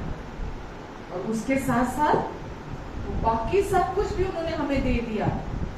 और आज मैनिफेस्टेशन उन चीजों का हमारे हाथ में है, जो हमें ऑलरेडी दे दिया हमारे अंदर, उसका मैनिफेस्टेशन आज आपके पास है। आपको पता होना चाहिए आपके पास वो है। हालेलुया। दुष्ट का काम क्या है? तू पहले ये कर ले तो तू परफेक्ट हो जाएगा, तू वो कर ले तो तू परफेक्ट हो जाएगा, तू पहले ये बन जा तो तू परफेक्ट हो जाएगा, तू पहले वो बन जा तो तू परफेक्ट हो जाएगा। तू अभी परफेक्ट नहीं है, तुझमें भी बहुत सारी कमियां हैं। आमीन। मैं यहाँ पर किसी को भी डिस्क्वालीफाई ठहराने के लिए नहीं हूँ, ठीक है, कि ये पहली लाइन वाले योग्य हैं, वो लास्ट लाइन वाले योग्य नहीं है, ये बीच में जो बैठे हैं ना ये योग्य नहीं है, लेफ्ट वाले योग्य हैं, राइट वाले योग्य नहीं है। मैं यहाँ किसी को डिस्क्वालीफाई ठहराने के लिए नहीं हूँ, क्योंकि परमेश्वर ने डिस्क्वालीफाई आपको नहीं किया, आपको क्वालिफाई किया, यीशु की वजह से योग्य ठहरा दिया। डिस्क्वालीफाई कौन करता है? शैतान का हर टाइम काम है हमें अयोग्य ठहराना। हर टाइम उसकी जॉब ही यही है। वो बंदों के पास, हर बंदे के पास जाता है, ये ठीक नहीं है तेरे में, ये तेरे लाइफ में ठीक नहीं है, ये चीज ठीक नहीं है, तेरे घर में ये ठीक नहीं है, तेरे पास्ट में ये ठीक नहीं था, तेरे फ्यूचर में ये ठीक नहीं होगा, इसलिए तुझे ये नहीं मिलेगा, क्योंकि तूने ये गलती की थी, तूने ये खराब काम किया था, तूने गलत सोचा था, तूने गलत बोला था, तूने गलत किया था। वो हमेशा आपको डिस्क्वालीफाई करता है कि तू परमेश्वर से ये ब्लेसिंग प्राप्त नहीं कर सकता, तूने अपनी आंखों से पाप किया है। वो कुछ ना कुछ आपको रीजन दे देगा कि क्योंकि तूने ये किया है इसलिए परमेश्वर तुझे प्यार नहीं करते, इसलिए परमेश्वर तुझे आशीष नहीं देंगे। आमीन। हमने क्या पढ़ा अभी? जो कोई मुझ पर विश्वास करेगा, ये नहीं लिखा जो ये काम करेगा उसके अंदर से जीवन के जल की नदियां बह निकलेंगी। लिखा है क्या? दाऊद के बारे में मैं आपको बोल रही थी। दाऊद ने एडल्ट्री, है ना, व्यभिचार, हत्या करने का पाप, 2, और तीसरा क्या किया उसने? उस समय जब उसको राजा होने के नाते उसको युद्ध के स्थल पर होना चाहिए था, वो वहां नहीं था, राइट? उसको वहां होना चाहिए था। उसको ये शोभा नहीं देता रहा कि वो पीछे सारी फौज चली गई और वो पीछे बैठा हुआ, वो लड़ने नहीं गया। तो उसने ये सारे गलत काम उसने किए, लेकिन परमेश्वर ने उसको क्या बोला? बाइबल में क्या लिखा उसके लिए? मेरे हृदय का सा व्यक्ति, मेरे हृदय का सा व्यक्ति। आपने कभी किसी का खून किया है?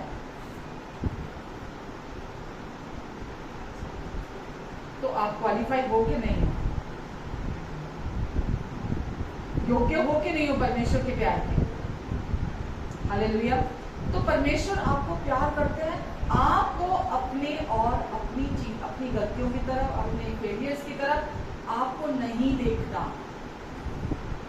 क्योंकि जब तक आप अपने फेलियर्स की तरफ, हृदय का सा व्यक्ति मतलब दाऊद ने अपने आप को ब्लॉक नहीं किया कि परमेश्वर मुझे प्यार नहीं करेंगे, परमेश्वर मुझे आशीष नहीं देंगे। अपने पे दोष नहीं लगाया, वेरी गुड, अपने पे दोष नहीं लगाया उसने, बल्कि उसको जानता था परमेश्वर को, परमेश्वर की समझ रखता था, और उसको क्या कहा परमेश्वर ने? मेरे हृदय का सा व्यक्ति। आमीन, आमीन। इब्रानियों, अगर आप 10 देखते हैं ना, इब्रानियों 10 में हम आगे पढ़ाती हूँ मैं अभी आपको, उसमें लिखा है कि यीशु के एक ही सैक्रिफाइस जो यीशु ने दिया, यीशु के एक ही बलिदान के द्वारा हम हमेशा के लिए सिद्ध बना दिए गए हैं। क्या बना दिए गए हैं? क्या होता है सिद्ध? क्या होता है परफेक्ट? सिद्ध बोल दो, परफेक्ट बोल दो, क्या होता है ये? मुझे भी समझा दो। कोई कमी, कोई दोष आप हम में है।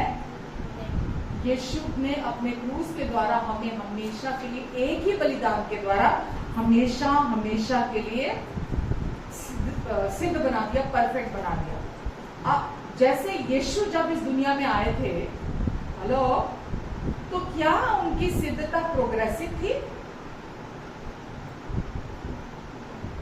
उनकी जो सिद्धता थी, परफेक्शन जो था, क्या वो प्रोग्रेसिव थी?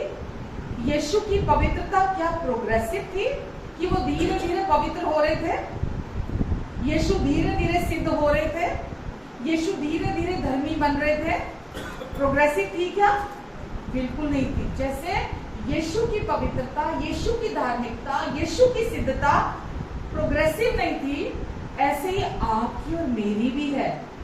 हमारी भी पवित्रता प्रोग्रेसिव नहीं है, हमारी धार्मिकता प्रोग्रेसिव नहीं है, प्रगतिशील नहीं है कि वो बढ़ रहे हैं। हम पवित्रता में धीरे धीरे बढ़ रहे हैं, टेस्ट दे रहे हैं हम पवित्रता का, या सिद्धता में अभी हम परफेक्ट हो रहे हैं। आपको परमेश्वर ने अपने स्वरूप और समानता में बना दिया है। जैसे वो है इस समय स्वर्ग में, वैसे ही इस समय धरती पर आप भी है। हालेलुया। आप पवित्र होने नहीं जा रहे हैं, आप ऑलरेडी पवित्र हैं। आप धर्मी बनने नहीं जा रहे हैं, आपको यीशु ने अपने क्रूस के द्वारा धर्मी बना दिया है। आप समझ रहे कि नहीं समझ रहे? अगर आप पवित्र हैं तो आपकी सोच कैसी होनी चाहिए? हर समय अपनी कमियों की तरफ देखने वाली, अपने में गलतियां ढूंढने वाली, अपने में दोष लगाने वाली? क्या होनी चाहिए आपकी सोच? जब आप गलती करते हैं, जब आप फेल हो जाते हैं बहुत सारी चीजों में, जो आप नहीं कर पाते हैं, उस समय भी आप कौन हैं? थोड़ी गुस्सी बम वाली नहीं, रॉकेट वाली आवाज नहीं करनी चाहिए। कौन है तभी भी आप? क्योंकि यीशु ने इस काम को सिद्धता से लिखा है कि यीशु के एक ही बार के बलिदान के द्वारा हम सिद्ध बना दिए गए हैं। ये मैं नहीं कह रही हूं, बाइबल कह रही है। तो आपको पवित्र बनने की कोशिशें नहीं करनी, धर्मी बनने की कोशिशें नहीं करनी। आपको जो बना दिया है परमेश्वर ने, आपको उस पर विश्वास करने की जरूरत है। क्या? कि मैं कौन हूं? धीरे आवाज। यस, मैं पूरी रीति से पवित्र हूं, बिल्कुल वैसे जैसे यीशु है, जैसे परमेश्वर है। मैं, क्योंकि यीशु एक व्यक्ति है, मैंने बोला ना, यीशु की भी पवित्रता प्रोग्रेसिव नहीं थी। वो पवित्र थे, पवित्र हैं, पवित्र रहेंगे। जैसे यीशु हैं वैसे ही आप भी हैं। आप जो अपने लिए विश्वास करेंगे वही प्रोड्यूस करेंगे। नीति वचन में लिखा है, आई थिंक 23 में लिखा है, मनुष्य जैसा अपने मन में सोचता है वो वैसा ही है। मेरे पीछे बोलिए, मनुष्य जैसा अपने मन में सोचता है वो वैसा ही है। क्या मतलब है इसका?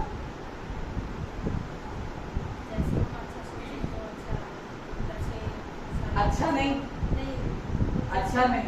जैसे ईश्वर ने हमारे लिए कर दिया वैसे सोचेंगे, हम वैसे करते चले जाएंगे। एक विजन से देखेंगे हम, जैसे प्रभु यीशु मसीह हमें देखते हैं वैसे देखेंगे अपने आप को।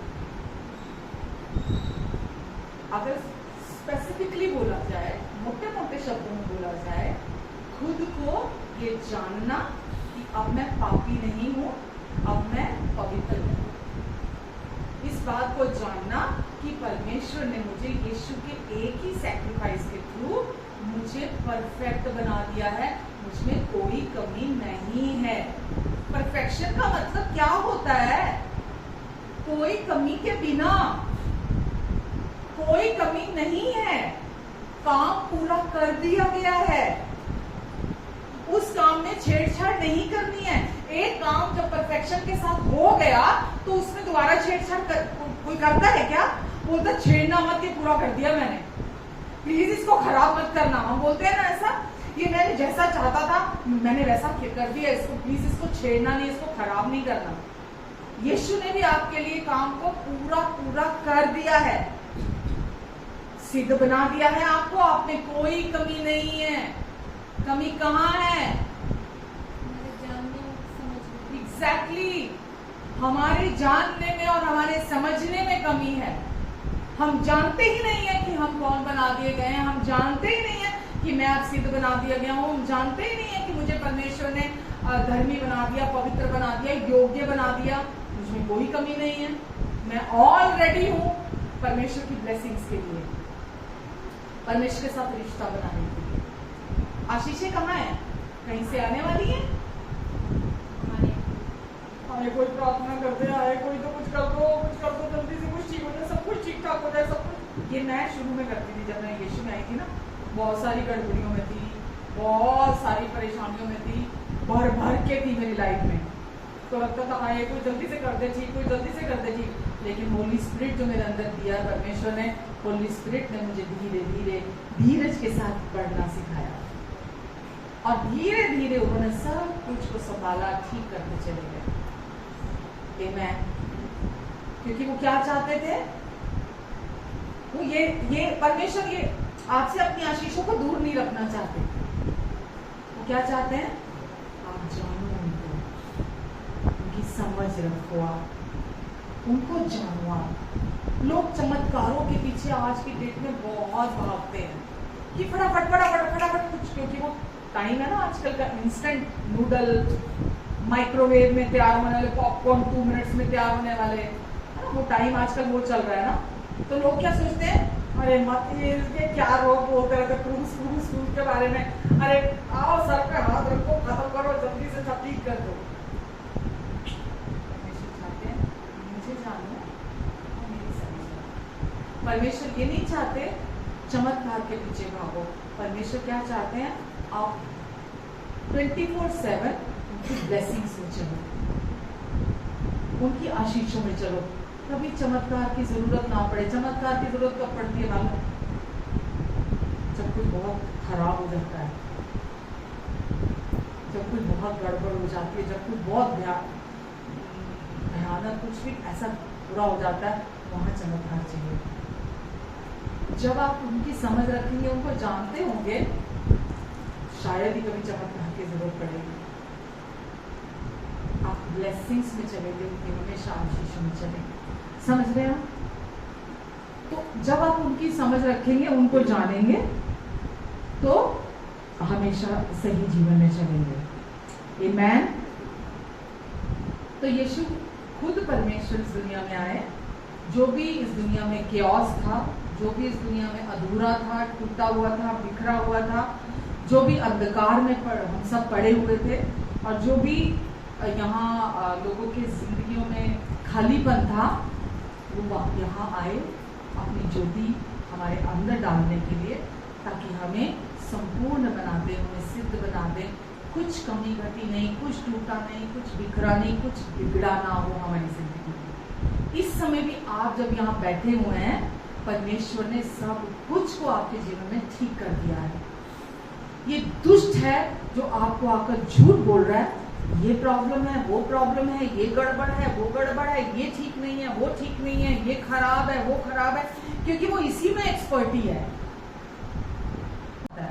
मैं सवेरे ऐसे ही बैठी थी, मेडिटेट कर रही थी, तो मैं ऐसे ही इमेजिन कर रही थी कि एक्चुअली में जैसे किसी को उल्टा लटका दिया जाए ना, पैर ऊपर सर नीचे, और बांध दिया जाए पैर ऊपर सर नीचे, तो उसको दुनिया कैसे दिखाई देगी? दुनिया उल्टी है क्या? है क्या? नहीं है ना दुनिया उल्टी। दुनिया तो सीधी ही है, पर क्योंकि उसको उल्टा टांग के रखा हुआ है, इसीलिए उसको दुनिया उल्टी दिख रही है। यीशु ने आके क्या किया? वो पैर हमारे खोले, बंधन खोले, पकड़ के सीधा खड़ा किया कि देखो तुम सब कुछ सीधा है, मैंने सब ठीक कर दिया, क्योंकि मैं तुम्हारे लिए क्रूस पर लटका। तुम्हारे सारे दंड, तुम्हारे सारे पापों की सजा, दोष, न्याय मैंने अपनी देह पर चुका दिया अपनी करुणा से। तेरी दया कभी कम ना होगी। आमेन। अब हम साफ साफ देख सकते हैं, सीधा सीधा देख सकते हैं। इस सच्चाई को एक रोशनी की तरह अपने दिल में हमें रिसीव करने की जरूरत है कि मेरी जिंदगी में भले ही मुझे अभी दिखाई दे रहा है, बहुत सारी कमियां दिखाई दे रही हैं, लेकिन मैं वहां नहीं देखूंगा, मैं उनके बारे में नहीं सोचूंगा।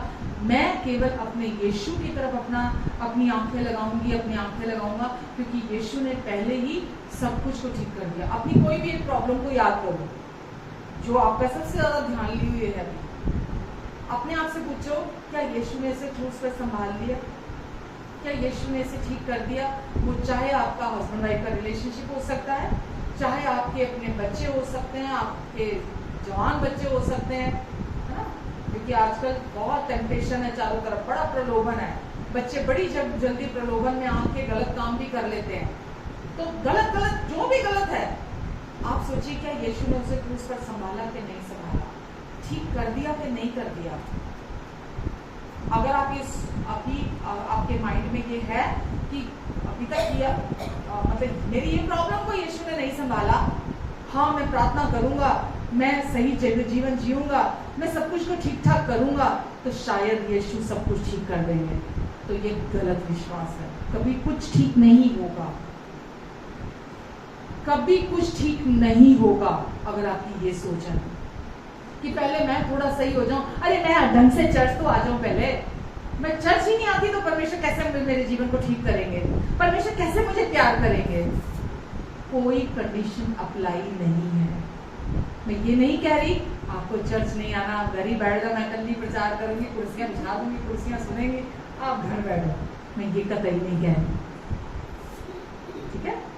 मैं यहाँ ये कह रही हूँ, दुष्ट जब आपको ये बोलता है ना, क्योंकि तू चर्च नहीं जाता इसलिए तू योग्य नहीं है, तू प्रार्थना नहीं करता इसलिए तू योग्य नहीं है, तू वचन नहीं पढ़ता इसलिए तू योग्य नहीं है, तू प्रचार नहीं करता इसलिए तू योग्य नहीं है, तू परमेश्वर को प्यार नहीं करता इसलिए तू योग्य नहीं है, तेरा जीवन सही नहीं है, पहले तो तू ये करता था अब तू ये नहीं करता इसीलिए तू योग्य नहीं है, अब फिर से तू वापस वो चीजें करनी शुरू कर तो तू फिर योग्य बन जाएगा।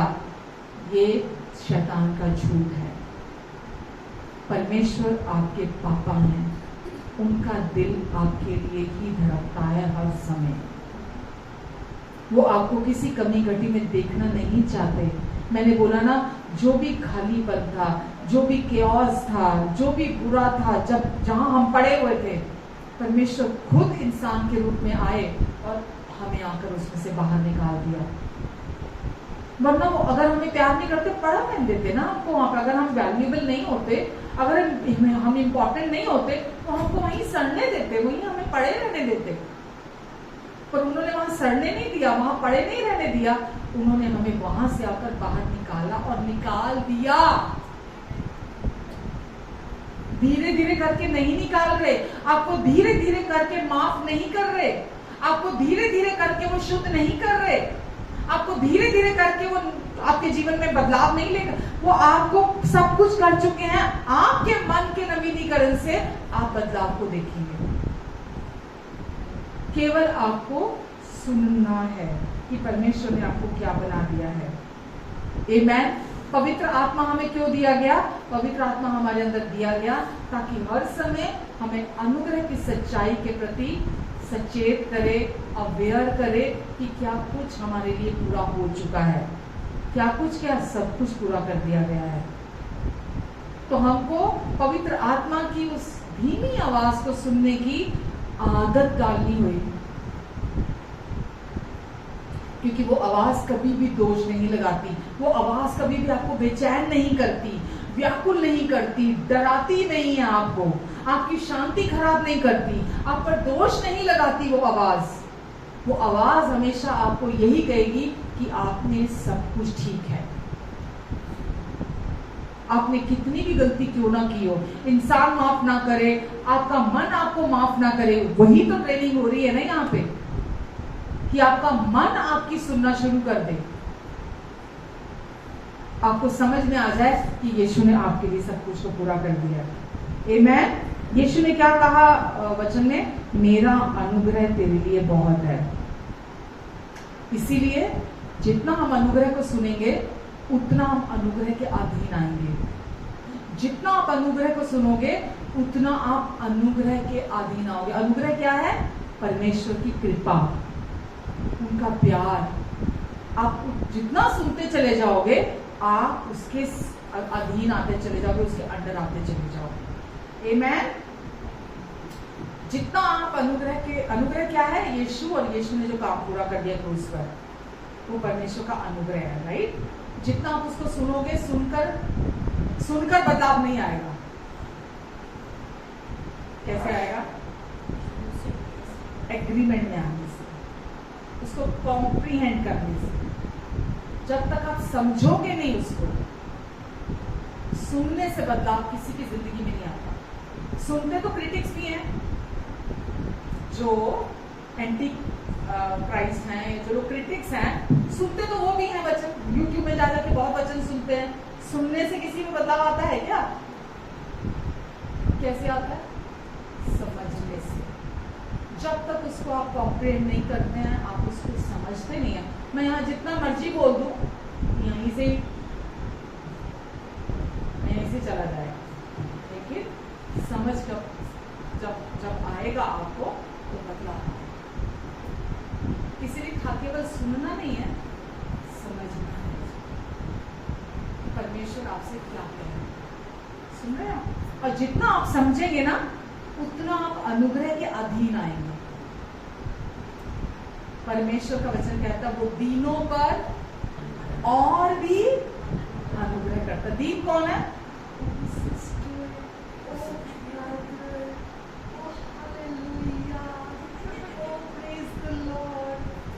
ये दीन होता है, ये दीन होता है। ऐसे लोग नीचे गिराए, ऐसे लोग नीचे गिराए। दीन कौन है? अब तो दुपट्टा नहीं था, बनाना पड़ा दुपट्टा भी सर। लोग यही सोचते हैं, सर पे दुपट्टा लेकर चुपचाप शांत रहना, उसको दीनता बोलते हैं। अंदर कितना क्योस है किसी को नहीं दिख रहा ना, अंदर कितना शोर है तो किसी को नहीं दिख रहा, अंदर कितना अपने समझ का सहारा, अंदर कितना अपनी बुद्धि पर डिपेंड रहना, अंदर कितना अपनी स्ट्रेंथ पर भरोसा करना, अपने आप को डाउन नहीं करना, अपनी स्ट्रेंथ पर विश्वास करना। क्या लिखा? वीर अपनी वीरता पर घमंड ना करे कि मैं ये कर सकता हूँ, मेरे से ये भी हो सकता है, मैं ये भी कर सकता हूँ, मैं ये भी कर सकता हूँ। वीर अपनी वीरता पर घमंड ना करे। तो पहले तो ये बताओ, दीन कौन है? हम्बल कौन है?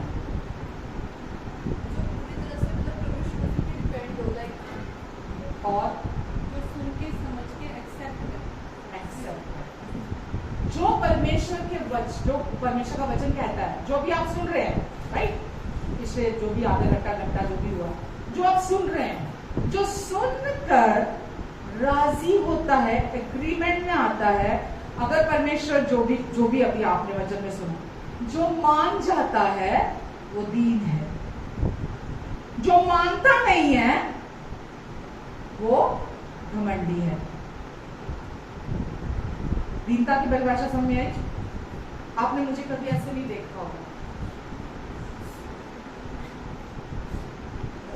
जो मेरी पर्सनैलिटी है वो तो रहने वाली है ना, जो मेरी पर्सनैलिटी है, जो मेरा बोलने का तरीका है, जो मेरा उठने बैठने का चलने का तरीका, वो तो वही रहने वाला है ना मेरा।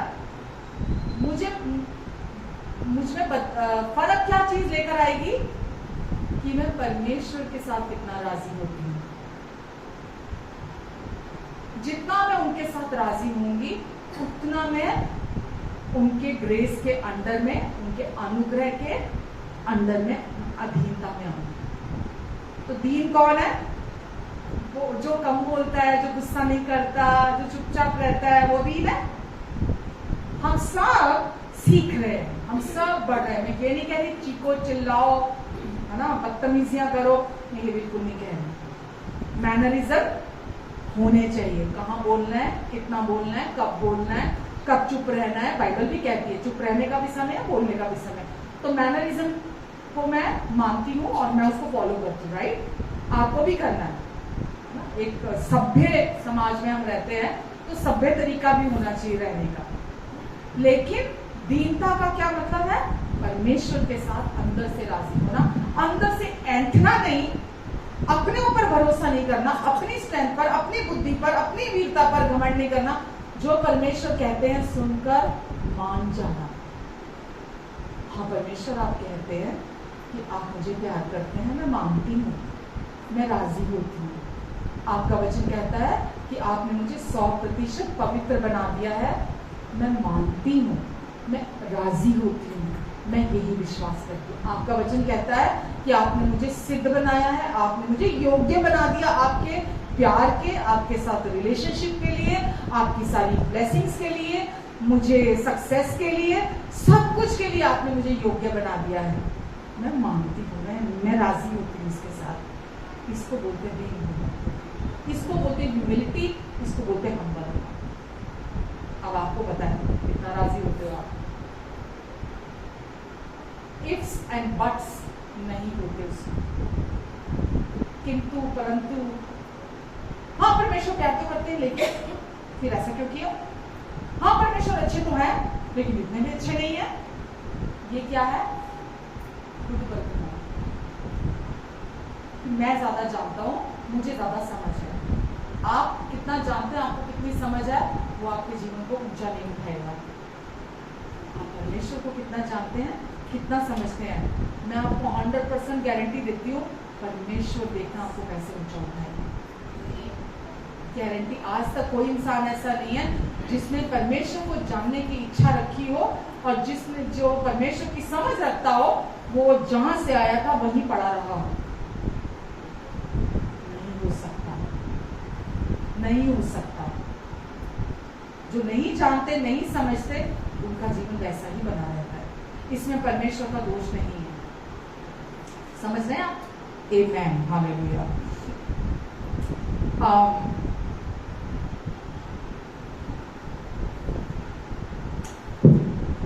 जब हम सोचते हैं कि मैं परमेश्वर, मेरे काम इतने अच्छे हैं कि मैं परमेश्वर की ब्लेसिंग्स के योग्य हूं, राइट? मेरे काम बहुत अच्छे हैं, या मैं बहुत अच्छा इंसान हूं, मैं तो कभी किसी का दिल नहीं दुखाता, मैं तो सबको बहुत प्यार करता हूँ, मैं तो सबको बहुत पूछता हूँ, मैं तो बहुत भले काम करता हूँ, मैं तो बड़ा अच्छा इंसान हूँ। तो परमेश्वर को मुझ पर अनुग्रह तो करना ही पड़ेगा ना। उनको तो मुझे प्यार करना ही चाहिए, क्योंकि मैं अच्छा हूँ, मैं तो बड़ा हेल्पर हूँ, बहुत सबकी बहुत हेल्प करता हूँ मैं, क्योंकि मैं ये हूँ, क्योंकि मैं वो हूँ, इसीलिए परमेश्वर को मेरे लिए सब कुछ करना चाहिए। हमको अनुग्रह को रिसीव करने से पहले ये पता होना चाहिए, हम में से किसी के भी काम ऐसे नहीं थे कि परमेश्वर खुद इस दुनिया में आते, अपने हमारे पापों के लिए खुद को बलिदान चढ़ाते। हम में से किसी के भी काम ऐसे नहीं थे। हम में से कोई योग्य नहीं था कि यीशु हमारे लिए अपना लहू बहाते, अपने प्राणों को हमारे लिए दे देते, तो कोई नहीं था ऐसा। यहाँ तक कि एक व्यक्ति यीशु के पास आता है और यीशु को आकर बोलता है, हे अच्छे गुरु। यीशु ने बोला, तू मुझे क्यों बोलता है अच्छा, जबकि वो तो यीशु तो अच्छे हैं। अच्छा एक ही है, और वो कौन है? परमेश्वर। तो अगर आप ये सोचते हैं कि मैं अच्छा हूं इसीलिए मेरे साथ अच्छा होना चाहिए, तो आप बिल्कुल गलत सड़क पे जा रहे हैं, गलत रोड पे जा रहे हैं। कि मैं बहुत अच्छा हूं इसीलिए मैं डिजर्व करता हूं मेरे साथ भी अच्छा हो। आप डिजर्व इसीलिए करते हैं क्योंकि परमेश्वर आपको बहुत प्यार करते हैं। आप इसीलिए योग्य हैं क्योंकि परमेश्वर बहुत अच्छे हैं। उन्होंने आपके लिए पहले यीशु के द्वारा सब काम पूरा कर दिया। आपको इसीलिए नहीं एक्सपेक्ट करना कि आप बहुत अच्छे हैं, ना तो लोगों से ना परमेश्वर से, कि मैं बहुत अच्छा इंसान हूँ, मैं सबको बहुत प्यार करता हूँ, मैं सबके लिए बड़ा सोचता हूँ, इसीलिए मुझे मिलना चाहिए, रिवॉर्ड मिलना चाहिए उसका। अनुग्रह को रिसीव करने के लिए सबसे पहली चीज क्या है कि मैं इसके लायक नहीं था। सबसे पहली चीज ये जानना कि मैं इसके लायक नहीं था, क्योंकि परमेश्वर ने खुद बोला कोई भी धर्मी नहीं, एक भी नहीं, एक भी नहीं।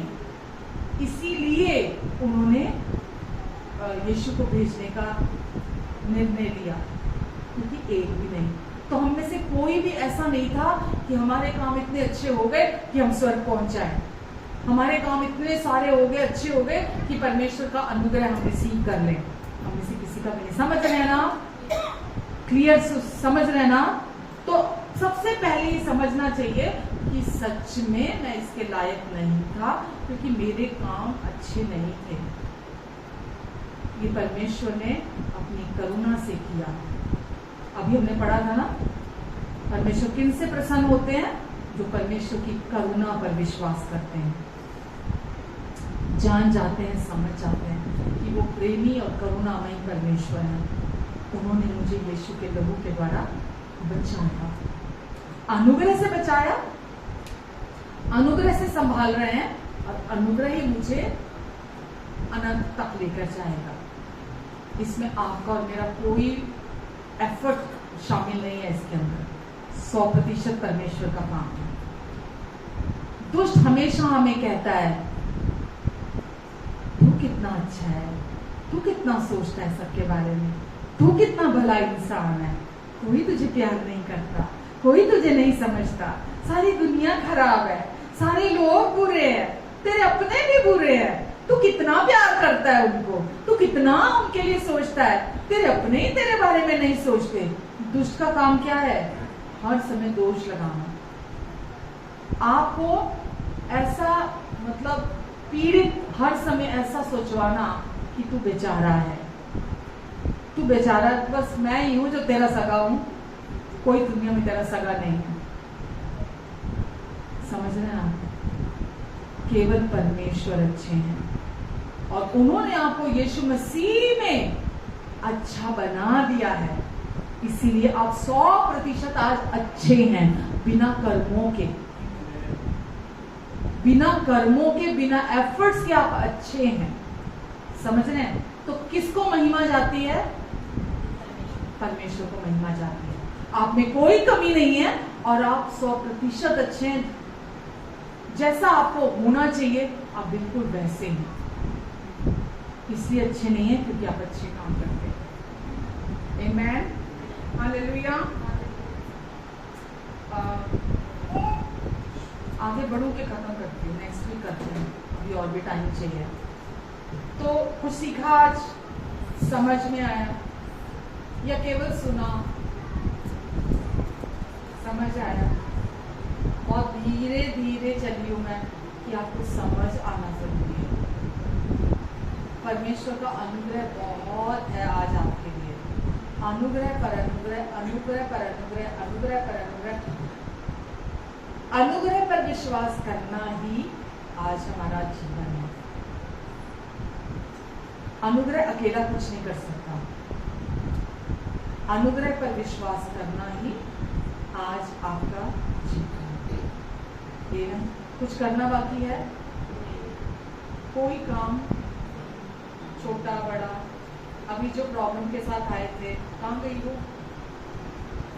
अभी जो सोच रहे थे, जब घर से आए थे, सर भारी हो रहा था, अना इसका कोई हल निकाल दो यार, इसका कोई हल नहीं, अभी है वहां, रह ही नहीं सकते।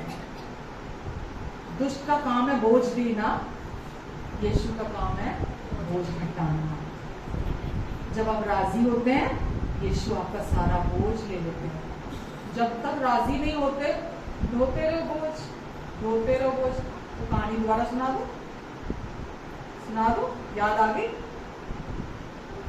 दोबारा सुना दो। एक बार एक गुड़िया थी गांव में, ठीक है, और वो गुड़िया बहुत बड़ा बोझ सर पे लेके चल रही थी और चलती जा रही थी क्योंकि बहुत भारी था। तो हाय हाय हाय कर रही थी वो। इतने में एक बैलगाड़ी वाला वहां से निकल रहा था, उसने देखा गुड़िया है बेचारी, हाय हाय हाय कर रही, बहुत बोझ है इसके पास। उसने बोला माता माता आजा आजा मेरी बैलगाड़ी में तू बैठ जा, है ना, तू थक, कहाँ इतना बोझ लेके तू चलेगी। तो उसने बोली, वो जो बुजुर्ग थी उनको बिठा दिया अपनी बैलगाड़ी में, वो बैठ गई। अब वो फिर चलने लगा बैलगाड़ी वाला, तो फिर पीछे से आवाज आ रही, हाय हाय हाय। बोलता है पहले तो पैदल चल रही थी, अब तो बैलगाड़ी में बैठी है, अभी भी हाय हाय हाय हाय हाय हाय की आवाज क्यों आ रही है। उसने पीछे मुड़कर देखा तो क्या देखा कि वो माता ने बोझ अभी भी सर पे उठाया हुआ था, उसको बैलगाड़ी पे नहीं रखा, उसको सर पे लेके ही बैठी है, बैलगाड़ी के ऊपर चल रही है बैलगाड़ी और सर पे लेके बैठी है। उसने बोला माता बैलगाड़ी में बैठ गई, अब तो अपना बोझ उतार दे, नीचे रख दे, अब क्यों रखा हुआ है सर के ऊपर। कहती नहीं बेटा, तूने मुझे बिठा लिया, इतना ही बहुत है, मैं ये बोझ देकर तुझे बोझ नहीं देना चाहती। वो बोले माता तेरा ये बोझ तेरे ही सर पर है, तू गाड़ी में बैठी है, बोझ ऑलरेडी गाड़ी के ऊपर ही है, तू अपने सर से उतार के उसको नीचे रख दे ताकि तू आराम पा ले। आमेन, समझ रहे हैं आप? परमेश्वर ने हमको अपने पास बुला लिया अपनी कृपा से, अपने अनुग्रह से कि आ जाओ, राइट। हे बोझ से दबे हुए लोगों, यीशु ने बोला मेरे पास आओ, मैं तुम्हें विश्राम दूंगा, मैं तुम्हें शांति दूंगा। हमने लगा ठीक है, thank you Jesus, thank you यीशु। बैठ गए यीशु के साथ। अभी भी क्या कर रहे हैं? हाय हाय हाय, अभी भी कर रहे हैं। और यीशु क्या बोल रहे हैं? अरे अभी भी बोझ उठा के घूम रही है, छोड़ इस बोझ को। मैंने तुझे बुलाया कि मैं तुझे विश्राम दूंगा, मैं तुझे शांति दूंगा, तो अभी भी क्यों उस बोझ को लेके घूम रही है? समझ रहे हैं आप? ये जो बोझ सर पे रखा हुआ ना आपने, ये आपको हैरास कर रहा है, आपको परेशान कर रहा है। ये बोझ उठाने के लिए नहीं यीशु ने आपको अपने पास बुलाया, आपको बुलाया ताकि आप हल्के होकर चल सको। मैं अगर खाली हाथ चलती हूँ, ठीक है, मेरी स्पीड कितनी होएगी? ठीक है। और अगर मैं कोई भारी चीज उठा लूं, उठाऊंगी नहीं, भारी चीज अगर उठा लूं तो फिर मेरा कैसा होगा? स्पीड कैसी होएगी? और भारी उठा लूं तो कैसी होएगी? और ले लूं तो कैसी होएगी?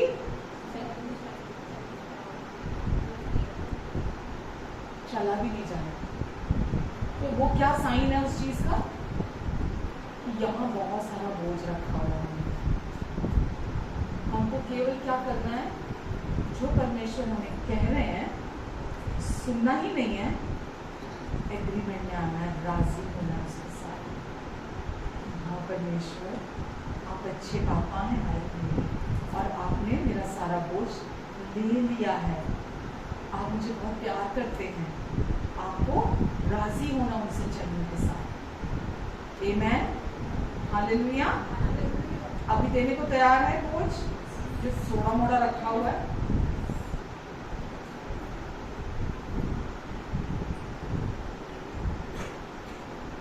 धन्यवाद देती हूँ यीशु, हम सबके गुनाहों का बोझ आपने अपने ऊपर उठा लिया है। सारी गलतियों का भार, सारी असफलताओं का, फेलियर्स का भार, सारे पाप का भार, अपराधों का भार, सारा बोझ आप अपने ऊपर उठाकर ले गए हैं। मैं आपको धन्यवाद देती हूँ यीशु। इस समय जितने लोग यहाँ बैठे हैं, इन सब के जीवन पर मैं अधिकार लेती हूँ, और प्रभु यीशु मसीह के नाम से जो भी दुष्ट का कूड़ा करकट इनके भीतर है, जो भी दुष्ट ने इन्हें बोझ दिया है, मैं इनके जीवन से लेकर आपके क्रूस के पीछे डालती हूँ, आपके क्रूस के पीछे डालती हूँ प्रभु यीशु मसीह के नाम से। मैं आपको धन्यवाद देती हूँ, आप बोझ को हटाने वाले परमेश्वर हैं। हम आपको धन्यवाद देते हैं प्रभु, धन्यवाद देते हैं यीशु, धन्यवाद देती हूँ मेरे प्रभु परमेश्वर। आपने इस समय जो इनके जीवन में किया वो कोई नहीं कर सकता था, वो कोई नहीं कर सकता था। दुष्ट के सारे जुए को तोड़ने वाले प्रभु हैं आप। आपका अभिषेक शैतान के हर जुए को तोड़ देता है। धन्यवाद यीशु। जो लोग आज नहीं भी आए हैं प्रभु, या जो लोग ऑनलाइन हमें सुन रहे हैं प्रभु, आप उनके जीवन में भी काम कर रहे हैं प्रभु। शैतान के हर एक जुए को मैं उनके परिवारों से भी तोड़ती हूँ यीशु मसीह के नाम से, उनकी जिंदगियों से कैंसिल करती हूँ। यहाँ मौजूद हर व्यक्ति के परिवारों से भी हर बंधन को मैं शैतान के तोड़ती हूँ, और सारे बोझ को लेकर आपके क्रूस के पीछे डाल देती हूँ। प्रभु यीशु, आपने इन्हें हल्का कर दिया है, क्योंकि आपने सारा बोझ ले लिया है। अब ये प्रभु दौड़ेंगे, भागेंगे, क्योंकि कोई बोझ अब इनके मन में नहीं है। धन्यवाद देती हूँ यीशु, धन्यवाद देती हूँ प्रभु जी, धन्यवाद यीशु। आपका अनुग्रह इनके लिए बहुत है, आपका आनंद इनके अंदर उमड़ने पाए, आपका आनंद, आपने कहा मेरा आनंद तुम में पूरा हो जाए। आपका आनंद आपने इनमें पूरा कर दिया है, इनके भीतर वो आनंद उमड़ने पाए। यीशु, इनके परिवार में हर कोई एक मन हो जाए, एक मन हो जाए यीशु मसीह के नाम से। धन्यवाद देते प्रभु, जहां प्रभु का आत्मा है वहां एकता है। धन्यवाद यीशु, धन्यवाद देते हैं प्रभु। Amen.